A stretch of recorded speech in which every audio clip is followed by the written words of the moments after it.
Vous avez pu voir que dans le Net Campus, j'ai mis des exercices supplémentaires concernant les immobilisations, chapitre que nous avions terminé lors de notre dernier cours. Alors, il y a le chapitre et puis la partie correction.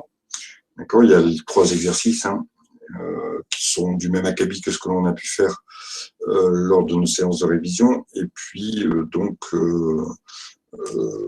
les corrections qui sont mises dans un onglet juste à côté. Donc, si vous voulez vous réentraîner, n'hésitez pas, allez-y. Ça vous permettra éventuellement de vous confronter à des situations différentes.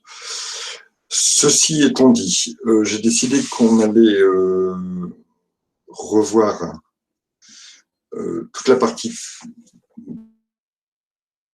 droit des contrats de travail. Pourquoi je veux qu'on s'attarde sur ce type de chapitre? Parce que je me suis rendu compte, en regardant un peu les annales, que c'était quand même quelque chose qui revenait très, très, très souvent. D'accord. Alors, on va, à travers l'annale, je crois qu'on va commencer par 2006, quelque chose comme ça. On va pouvoir, voilà, regarder un petit peu le type de questions qui est demandé et puis pouvoir se confronter aux questions en situation réelle. Alors, quand on parle du contrat de travail, on entend aussi bien la partie recrutement. Il y a pas mal de questions sur la partie recrutement, les modes de recrutement, les fiches de poste, etc. Mais aussi sur la conclusion du contrat de travail, ses caractéristiques, ses choix parmi les différents contrats existants. Et puis, donc ça va de la phase, je dirais, pré-contractuelle au recrutement à la phase contractuelle, à la conclusion du contrat et à son exécution. Et puis aussi pas mal de choses relatives à la relation contractuelle et la rupture du contrat de travail.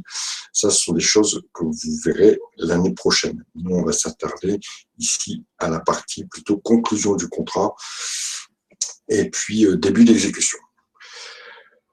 Voilà, alors je vais faire un petit jam sur lequel vous allez pouvoir vous connecter et éventuellement et participer aussi. Hop, voilà, ouvrir un nouveau jam.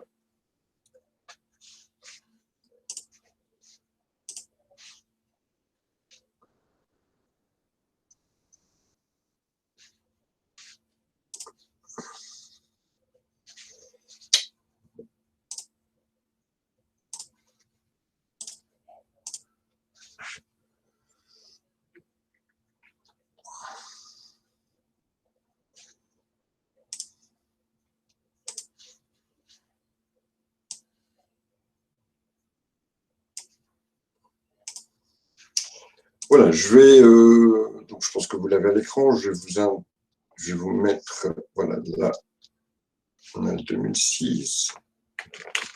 Hop, hop, hop.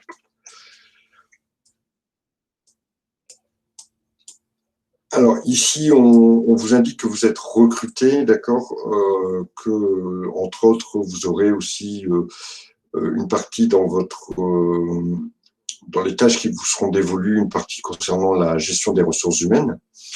Mais on va d'abord commencer par vous, votre propre contrat de travail et les questions 2 et 3, 3 et 4 pardon, qui étaient posées pour cet examen étaient relatifs à la relation entre vous-même, diététicienne, et la structure pour laquelle vous intervenez. Donc il y a eu 2 questions qui avaient été posées.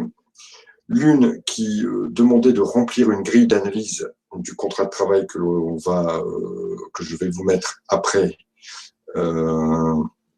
sur la feuille 2, et une autre qui était relative à la clause de non-concurrence sur laquelle on va avoir un petit travail. On va d'abord bien la redéfinir, donnant aussi ses conditions d'application. Et puis ici, on analysera l'utilité d'une telle clause dans le contrat qui vous était soumis. Alors voilà le contrat tel qu'il était présenté.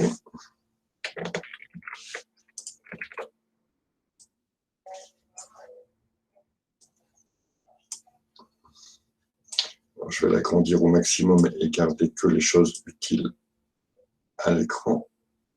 Voilà, pour que vous puissiez le voir. Et enfin, voilà la grille d'analyse qui était suggérée, proposée au remplissage.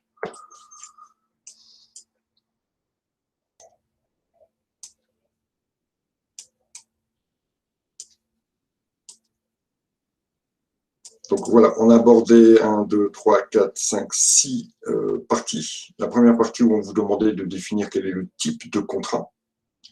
Ensuite, l'objet du contrat, les parties au contrat, les obligations des parties, les caractéristiques du contrat et le tribunal compétent en cas de litige, bien sûr, relatif à ce contrat.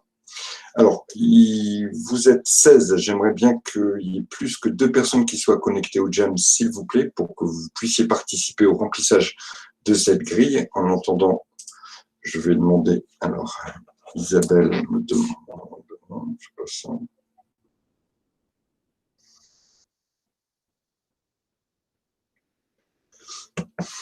Voilà, il y a, je pense, Rosie qui est venue en plus. Alors, on va demander, hop, c'est Lucie,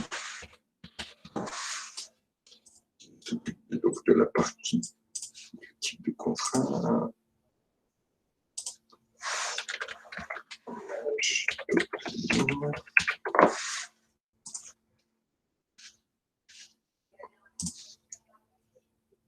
Rosie, allez, on se connecte là, s'il vous plaît.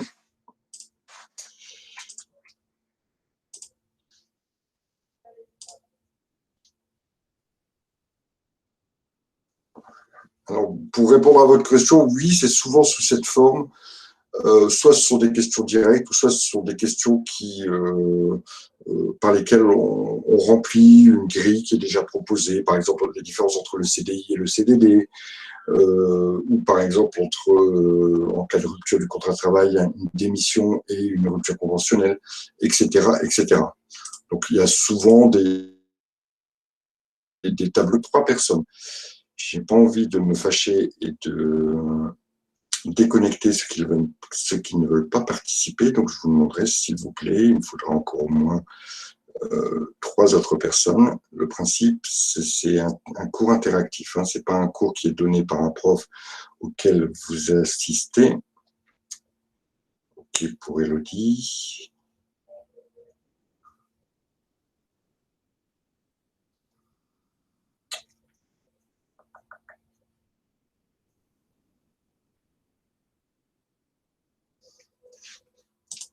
Alors, on a qui? On a Alexandra, Alicia, Chloé, Elise, Eva. J'ai accès refusé. Alors, Élise, si vous avez accès refusé, Élise, je vais vous donner l'accès. Vous n'avez pas demandé l'accès, Élise. Sinon, je reçois un mail.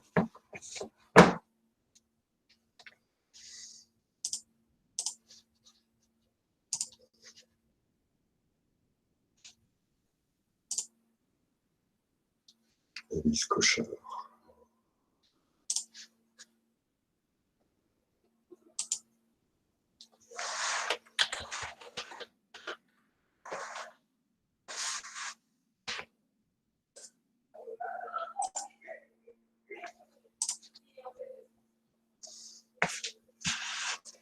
Alors, on a qui? Roxane. Merci, Roxane, d'être intervenue. Hop, on va mettre Roxane ici.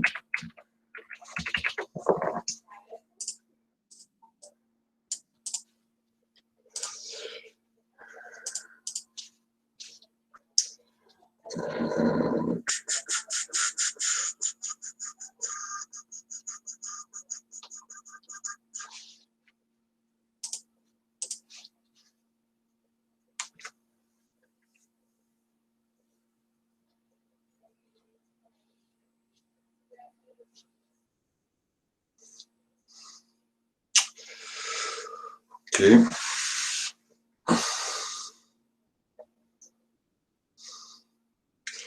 Il me manque encore 2 personnes, s'il vous plaît.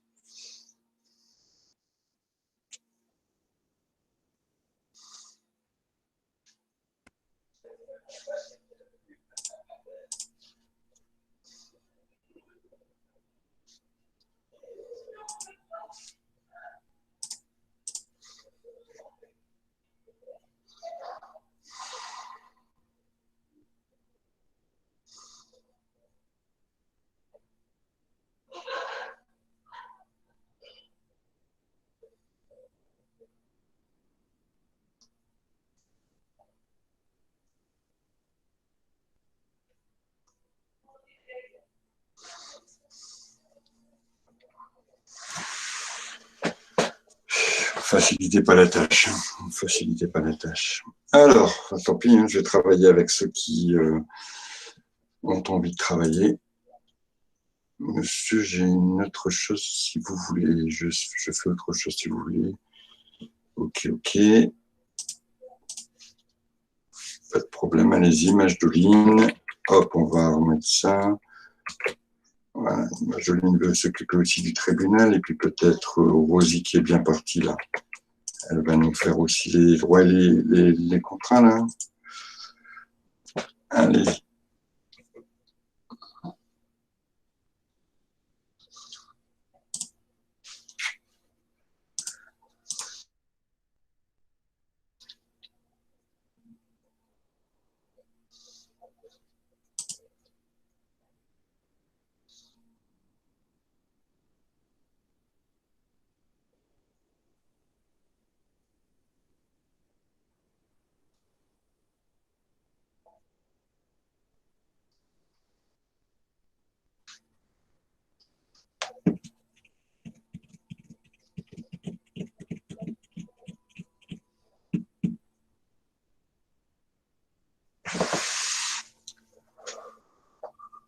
C'est pas mal, Lucie, ok.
Ok, alors on va commencer un petit peu à corriger, pas perdre trop de temps.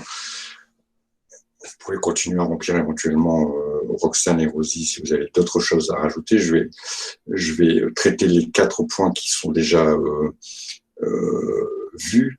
Alors, concernant le type de contrat, effectivement, Lucie nous indique que c'est un CDI, donc un contrat à durée indéterminée, et elle a noté en plus qu'il était à temps partiel, effectivement, puisque je crois qu'on est sur 18 heures par semaine. Ensuite, concernant l'objet du contrat, ce qu'il faut entendre par l'objet du contrat, c'est le pourquoi. Pourquoi on met en place, ou qu'est-ce que ça concerne, qu'est-ce que cela vise. Ici, Majdoline nous dit, voilà, c'est le métier ou l'emploi de diététicienne pour l'organisation, le suivi des portages des repas, la gestion des RH, l'élaboration des menus. Je dirais que la deuxième partie, juste si on pouvait, vous verrez dans le corrigé qui a été proposé, juste ici, on va simplement dire que c'est l'emploi de diététicienne qui est visé, c'est tout. L'organisation des repas, c'est du plus, c'est plutôt la fonction, en tout cas, bon, moi, si vous mettez, si le corrigé ne propose que l'emploi de diététicienne, si vous mettez en plus les fonctions ou les tâches exactes qui seront confiées à la diététicienne, je ne pense pas que ça puisse vous nuire. Dans tous les cas, a priori, pour moi, ce n'est pas une mauvaise réponse.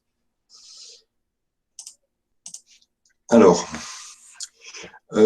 ici, ensuite, les parties au contrat. Donc, les parties au contrat, Rosine me dit il y a l'employeur et le salarié. Effectivement, c'est un contrat de travail, donc il y aura l'employeur. Alors, on aurait peut-être plus précisé que l'employeur, c'est une association, je ne sais plus le nom de l'association, mais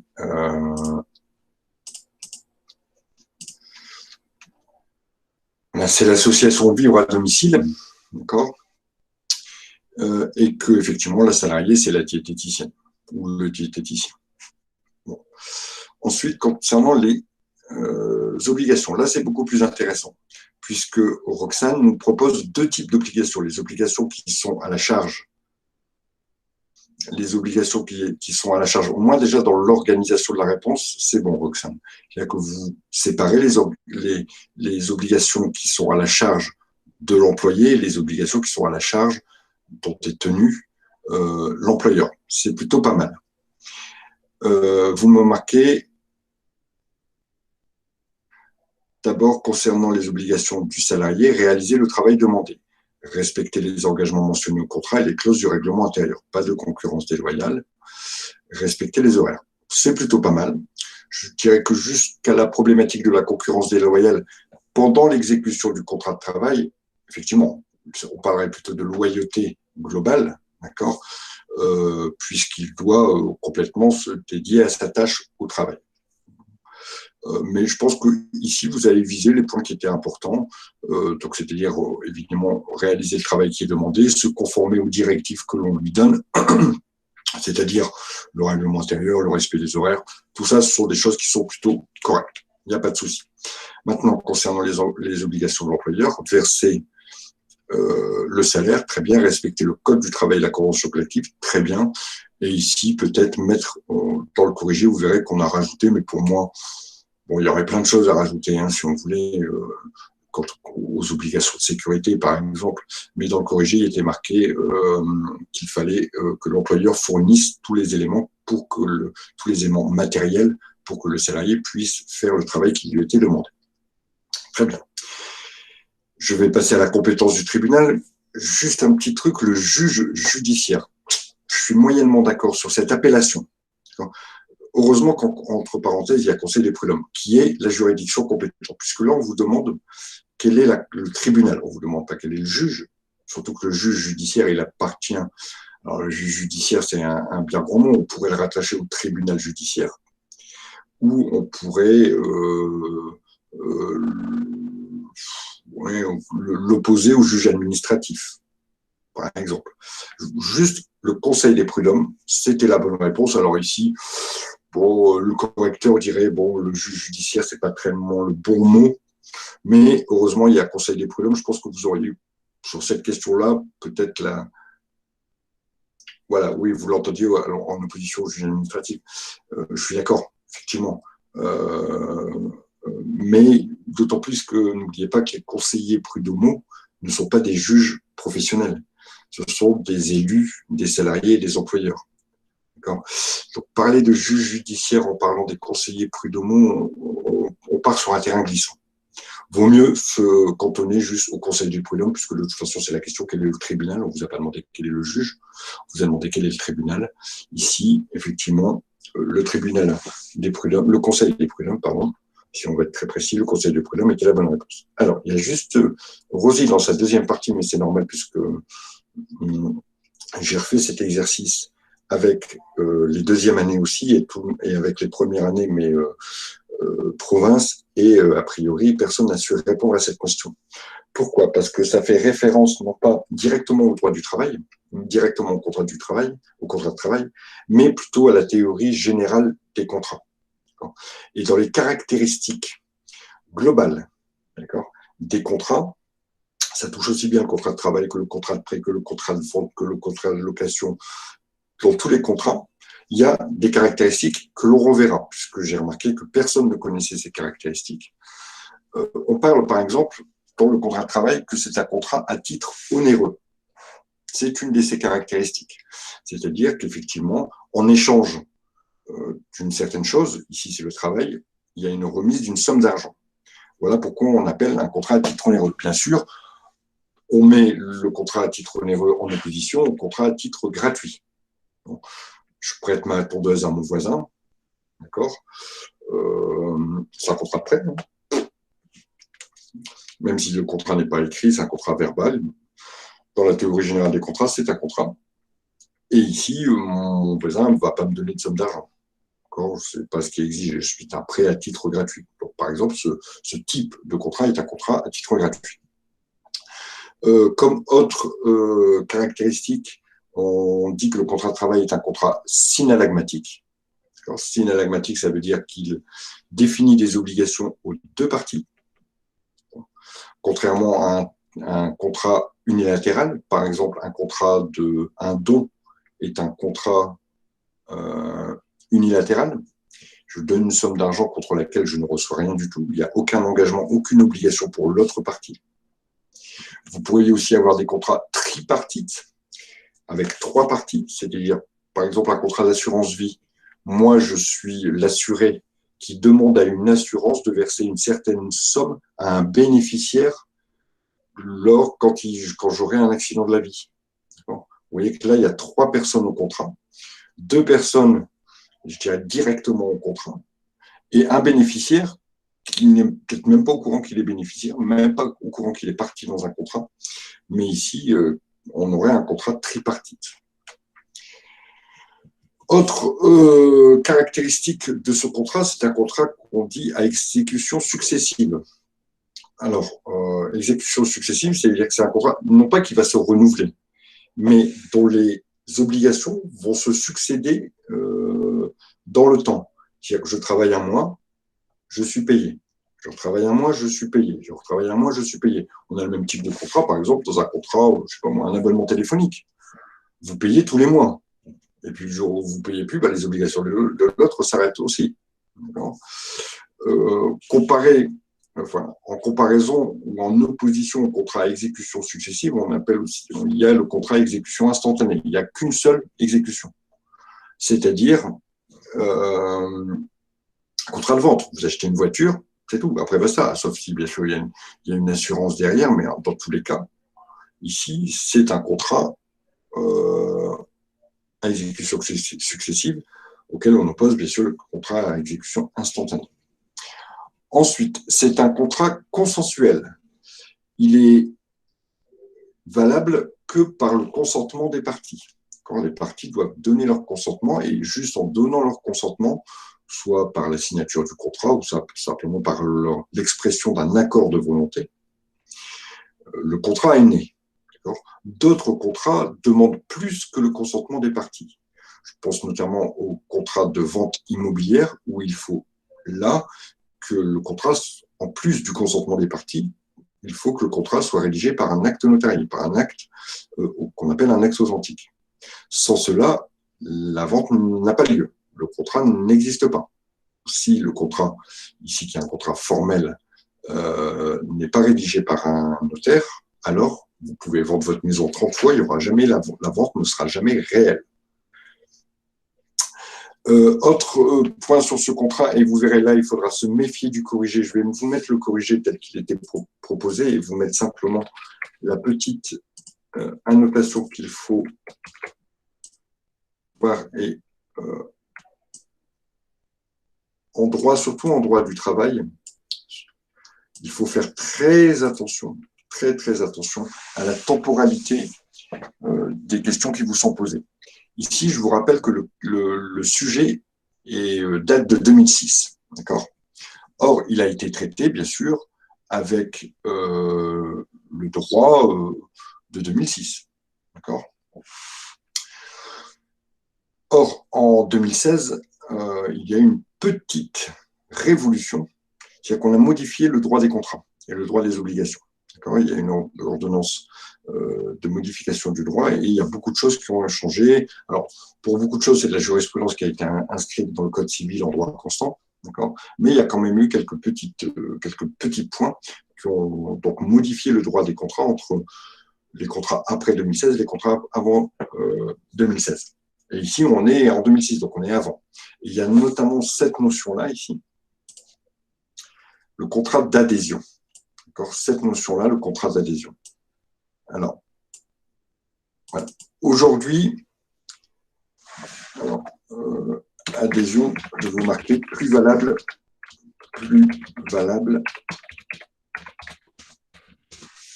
en 2000, à compter de 2027. À compter de 2016. Voilà. Alors, un contrat d'adhésion, le contrat d'adhésion a été clairement défini par le Code civil. Le contrat d'adhésion, c'est un contrat par lequel l'une des parties impose ses clauses à l'autre, et bien sûr, l'autre ne peut pas renégocier toutes les clauses du contrat.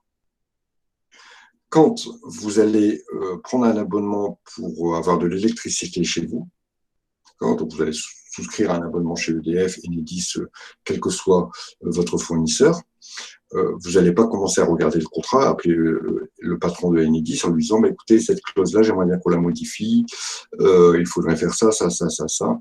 Bon, vous allez peut-être un peu négocier le prix, bon, vous aurez peut-être une remise ou un truc comme ça, mais dans tous les cas, vous n'avez pas la possibilité de renégocier le contrat.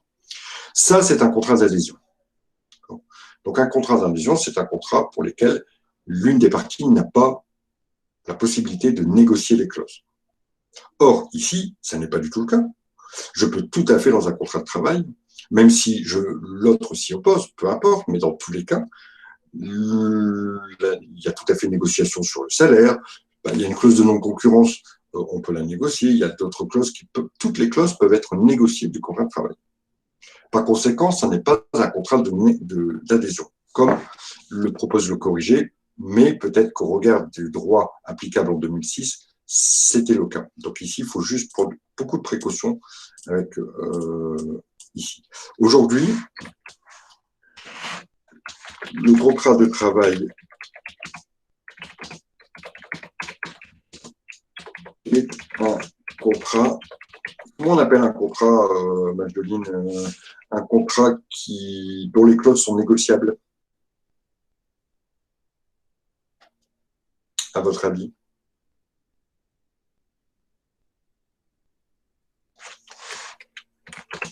On l'appelle un contrat de gré à gré. À négocier. Oui, ok. Alors, on l'appelle un contrat de gré à gré. D'accord ?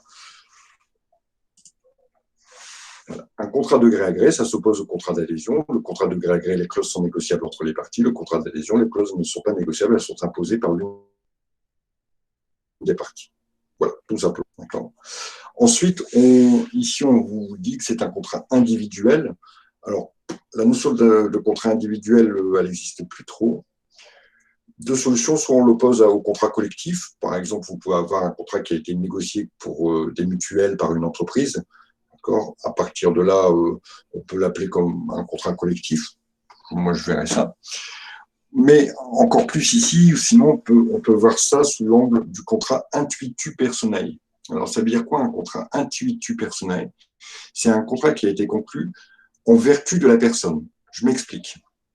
Imaginez deux contrats, un contrat de travail et un contrat de vente d'un véhicule. Le contrat de travail, vous l'avez conclu avec une personne. C'est cette personne qui est l'objet du contrat, puisque c'est elle que vous allez recruter. Donc, le signataire, enfin, la personne qui a conclu l'autre partie, c'est bien parce que c'est elle que vous avez conclu le travail, conclu le contrat. Alors que un contrat de vente d'un véhicule, peu importe qui vend le véhicule, ce qui vous intéresse dans le contrat, c'est le véhicule, c'est pas la personne qui vend le véhicule, d'accord? Si vous achetez à monsieur X le véhicule ou à monsieur Y le véhicule, peu importe. Ce que vous recherchez, c'est un véhicule. Donc, le contrat de travail est un contrat intuitu personnel parce qu'il est fait en vertu de la personne. La personne, la partie au contrat est importante dans le contrat. C'est parce que c'est elle que vous avez conclu le contrat.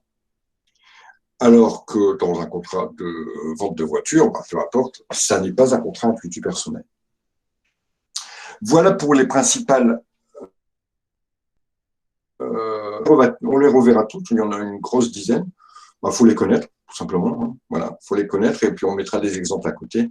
On se fera un petit tableau récapitulatif entre le critère éventuellement son opposition, le contraire, d'accord, ce que ça veut dire, et des exemples. Comme ça nous permettra de bien se resituer toutes les caractéristiques des contrats. Voilà pour cette question et ce tableau qu'il fallait remplir. Vous voyez que le corrigé type, bon voilà, pour le type de contrat, on n'a même pas précisé que c'était à temps complet. Qu'au niveau des parties, bon, on a un peu plus précisé que ce que vous aviez fait. Concernant les obligations, vous voyez qu'on retrouve les obligations que vous aviez plutôt données. Je ne sais plus qui avait traité ça. Et que pour le tribunal compétent, on s'était arrêté juste au tribunal, au conseil des prud'hommes. Y a-t-il des questions pour ceux qui ont participé par rapport à ce tableau?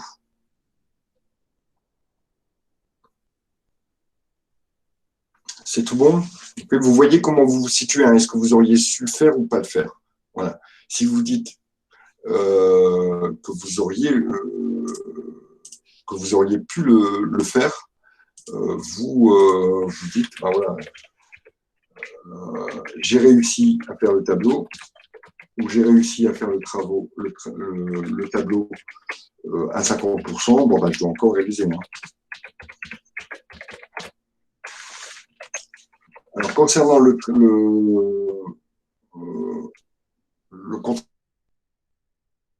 commuté, c'est l'équivalence des obligations ici qui est visée.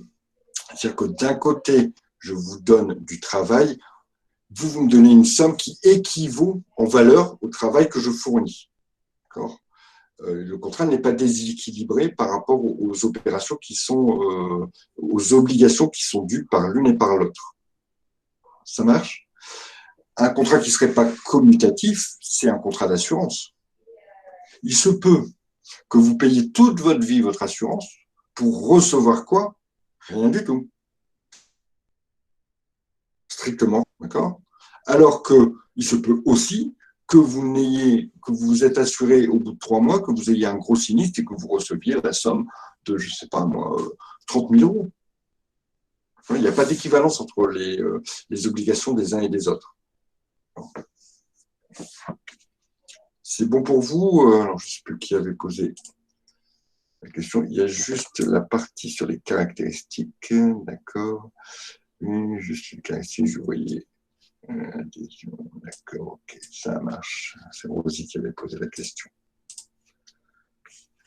Alors, voyons la deuxième question qui était posée dans le cadre de ce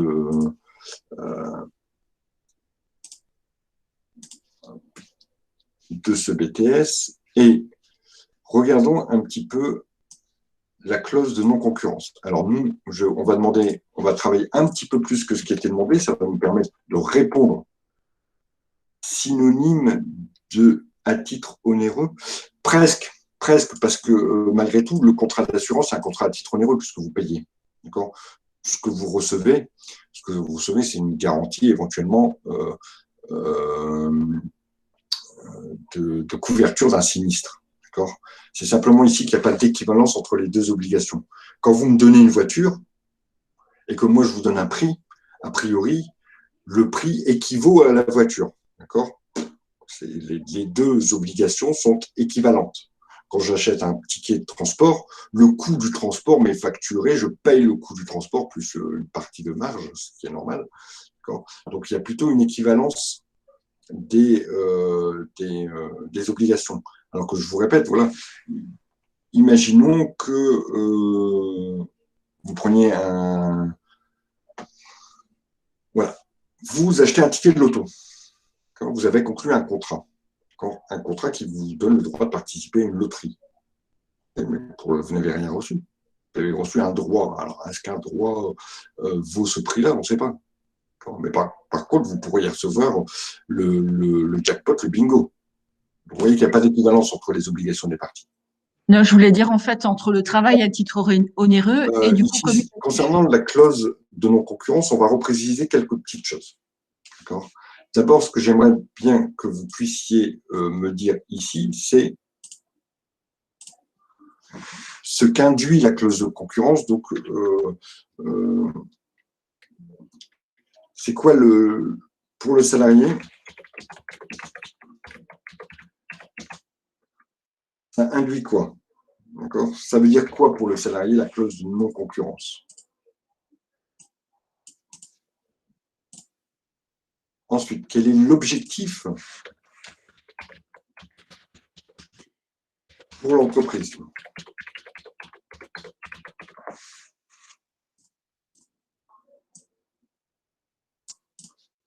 Et ensuite, quelles sont les conditions de validité? Pour qu'une clause soit valable, pour qu'une clause de non-concurrence soit valable, il faut les conditions de validité.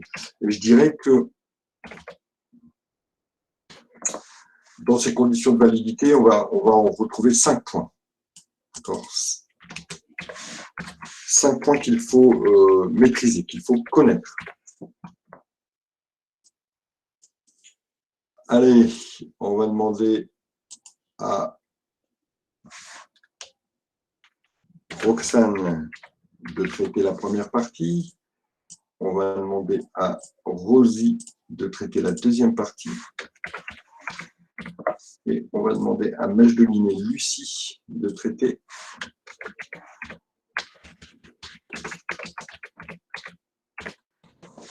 la troisième partie. Puis comme ça, on pourra ensuite nous dire est-ce que la clause est utile ou est-ce qu'elle n'a aucun intérêt. Je vous laisse remplir les petites parties qui vous concernent.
C'est pas mal, c'est pas mal.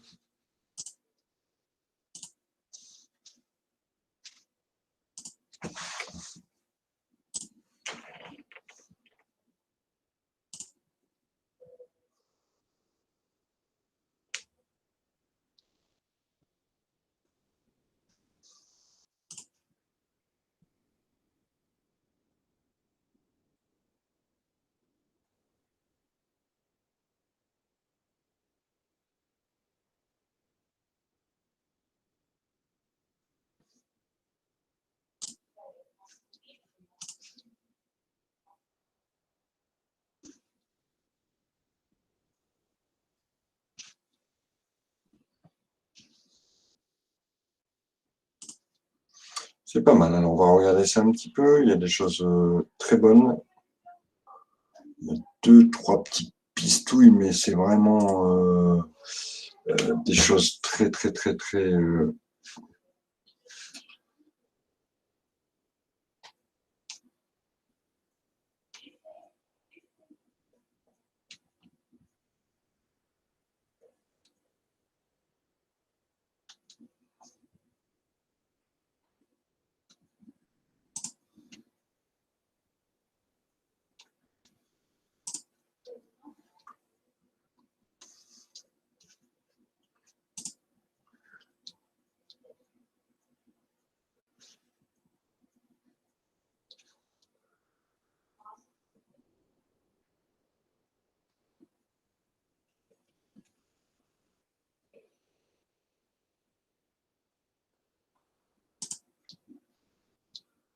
Ok.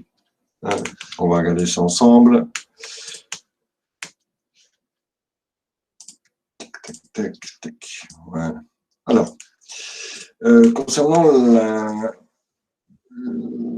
le but pour c'est pas le but, mais qu'est-ce que ça va avoir comme impact sur le salarié, d'accord? Donc, ça va lui interdire effectivement d'aller travailler dans une entreprise concurrente ou encore d'exercer pour son propre compte une activité concurrente, d'accord? Donc, il y a deux choses. J'ai pas le droit d'aller travailler pour quelqu'un qui serait en concurrence avec mon ancien employeur, ou moi-même, je n'ai pas le droit de créer une activité, de créer donc une entreprise qui soit concurrente de celle de mon employeur. Donc, généralement, il y a sur ces deux choses qu'il va falloir donner. Ensuite, l'objectif pour l'entreprise. Alors, je pense que dans votre esprit, vous avez raison, Rosie. Sauf que c'est un petit peu mal formulé. Alors, je suis tatillon. Moi, je vois ça sur une copie. Je me dis, voilà, il a compris pourquoi c'est. Voilà, il a compris pourquoi c'est. Je mets une grosse partie des points, même s'il y a des petites erreurs, au moins sur la partie de la concurrence déloyale. La concurrence déloyale, c'est aujourd'hui, on n'a pas besoin d'une clause de non-concurrence pour se protéger de la concurrence déloyale. La concurrence déloyale, elle est, alors c'est un délit civil, d'accord, ça ne relève pas du pénal, mais en tout cas, elle est sanctionnée, d'accord, c'est une faute civile, elle est sanctionnée. La concurrence déloyale, elle se délimite sur des choses bien précises, c'est la désorganisation d'une entreprise concurrente, c'est encore des actions de parasitage, c'est-à-dire copier l'entreprise concurrente, ou encore des actions d'imitation, des actions, je l'ai dit, de désorganisation, de dénigrement, d'accord? Ça, c'est ce qu'on appelle la concurrence déloyale.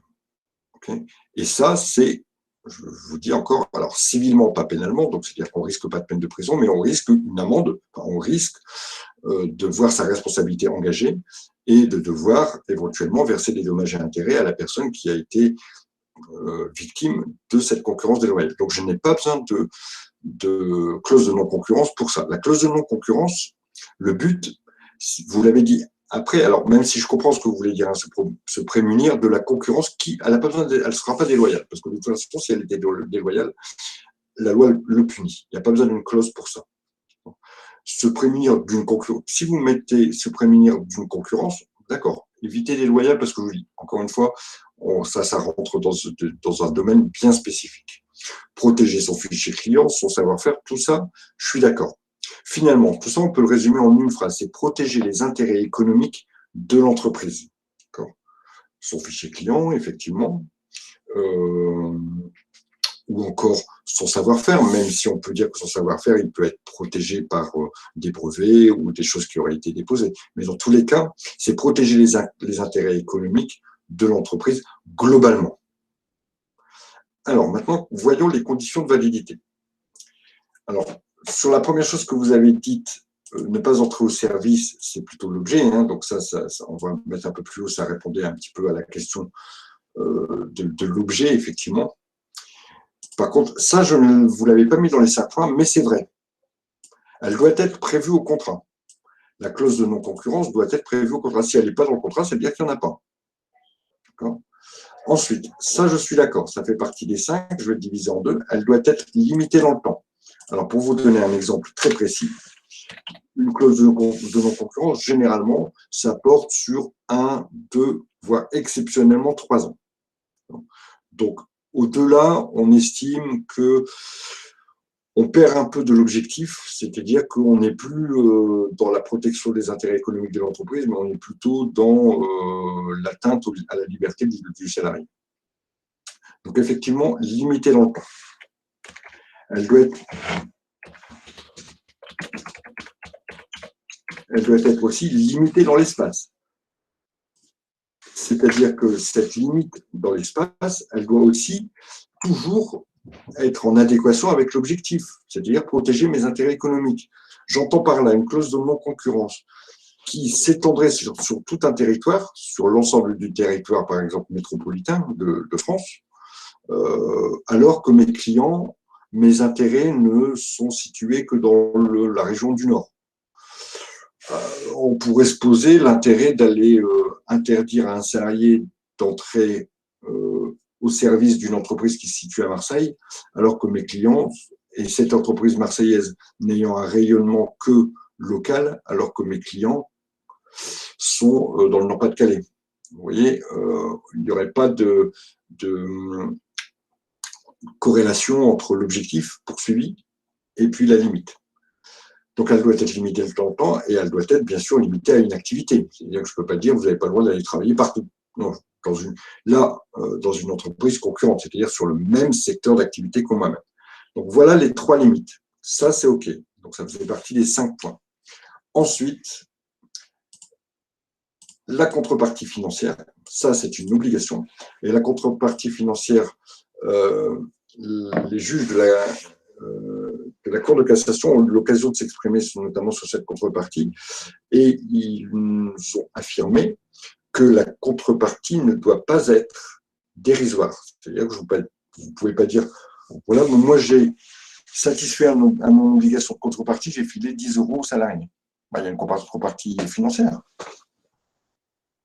Mais pendant ce temps-là, le gars, par exemple, il n'a pas le droit d'aller travailler sur tout un secteur dans une entreprise concurrente pendant 2 ans. Donc, sa liberté d'aller travailler, elle est quand même vachement limitée. D'accord ? Imaginez que le mec, il soit cuisinier. Il n'a pas le droit d'aller travailler dans tous les restaurants du Nord-Pas-de-Calais. Ça limite quand même vachement le secteur. Enfin, ça limite les possibilités pour la personne. Donc, il faut que la contrepartie soit significative. Elle ne peut pas être dérisoire. En général, on s'accorde à dire qu'elle représente à peu près entre 20 et 40% du salaire qui a été touché par le salarié. C'est une sorte d'indemnité compensatrice de cette privation de liberté. Ensuite, dernier point, et là, tout à fait, elle doit être indispensable à la protection des intérêts légitimes de l'entreprise en question, effectivement, dont elle doit être vraiment dans le but de protéger les intérêts légitimes et économiques de l'entreprise. Si elle est faite alors que ça ne protège pas les intérêts, par conséquent, cette condition n'étant pas satisfaite, alors la clause, elle saute. Donc ici, ces 5 points sont importants. En plus celui-ci, je ne l'avais pas forcément vu, ou je ne l'avais pas prévu, mais il est tout à fait bon. Elle doit être prévue au contrat. Si elle n'est pas prévue, impossible de l'appliquer. Ce n'est pas quelque chose qui colle au contrat, dont l'existence se présume. Il faut qu'elle soit écrite. Donc, maintenant, que dire de la clause qui est insérée dans le contrat que nous avions à étudier, qu'on va se remettre ici? Que dire de cette clause? Déjà, on peut la critiquer sur de nombreux points.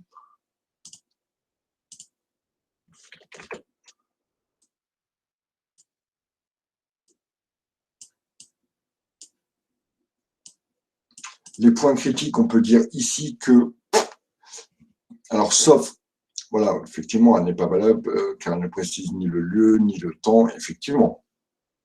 Elle n'est pas du tout assez détaillée. Alors, sauf si elle renvoie derrière à un avenant qui détaillerait cette clause. On peut l'imaginer, mais dans tous les cas, si on a juste ça, cette clause, elle est inapplicable. On n'a pas respecté les limites de temps, on n'a pas respecté les limites d'espace. Bon, entreprise concurrente, on peut imaginer que c'est le même secteur d'activité, mais c'est vrai que ça aurait peut-être demandé un peu plus de précision. On ne connaît pas la contrepartie. Bon, déjà, sur la forme, la clause ne remplit pas les conditions de validité d'une telle clause. Ensuite, maintenant, qu'est-ce que vous pouvez me dire de l'utilité d'une clause concernant une diététicienne? Est-ce qu'une diététicienne peut menacer les intérêts d'une entreprise de par ce qu'elle connaît de l'entreprise? Bon, a priori, ici, élaboration des menus en relation avec le cuisinier, organisation de l'action. Bon, effectivement, Lucie, je vous rejoins un peu. Au vu des tâches qui vont être confiées à la diététicienne, on ne voit pas comment ça pourrait protéger les intérêts économiques. Puis n'oubliez pas aussi qu'on est dans une association où les intérêts économiques d'une association sont, on dirait un peu, les intérêts d'une association, les intérêts économiques d'une association sont très relatifs, d'accord. Donc ici, effectivement, on pouvait remettre en doute l'utilité de la clause en justifiant que, effectivement, elle ne détient pas forcément d'informations qui pourraient, si elles étaient portées au service d'une autre entreprise, porter préjudice aux intérêts économiques de l'association. Alors, je vais vous montrer le corrigé et puis vous dire un petit peu comment il faut interpréter les choses. Hop. Voilà ce que le corrigé donnait. Le corrigé dans ce contrat, quelle est l'utilité de la clause? Petite définition. Bon, ça ne mange pas de pain, hein, d'accord. Il faut simplement interdire aux salariés de créer une entreprise potentiellement alors que, bon, vous voyez que, alors, ici, on parle que de création d'une entreprise potentiellement concurrente à celle de l'employeur. On ne parle même pas d'une entreprise concurrente. Donc, bon, dans la définition, on est assez, voilà, assez peu prolixe. Hein. On ne donne pas beaucoup. Je pense que notre définition était beaucoup mieux quand on vise l'entreprise concurrente et une entreprise créée par le salarié qui aurait une activité concurrente. En dessous, on nous indique que voilà, la diététicienne ne manipule pas forcément d'informations stratégiques, donc cette clause n'a pas beaucoup d'intérêt. Mais ce qui m'intéresse ici plus, c'est la dernière phrase. Vous voyez ce qui est marqué à l'intention des correcteurs. Il est marqué à l'intention des correcteurs, si la justification est correcte, un étudiant peut y trouver un intérêt. C'est-à-dire que, généralement, en droit, quand on va vous demander votre avis sur quelque chose, il va falloir toujours trouver la justification juridique, en droit et en fait, de votre position. Je ne sais pas, moi, vous essayez de déterminer un préjudice, donc quelque chose qui m'a touché et qui m'a lésé. D'accord ? Vous savez que dans la mise en cause de la responsabilité du fait personnel, il faut que la victime prouve, la personne qui entend mettre en jeu votre responsabilité et obtenir des dommages et intérêts, il faut qu'elle prouve qu'elle ait eu un préjudice. D'accord ? Bon, si matériellement on vous dit voilà, à cause de cette personne, j'ai eu la jambe cassée, bon, le préjudice il est déterminé, il n'y a aucun souci. D'accord ?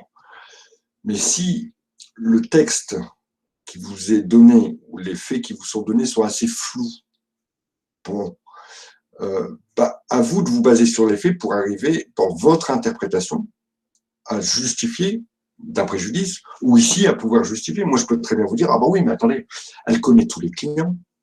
D'accord. Elle connaît toutes les recettes.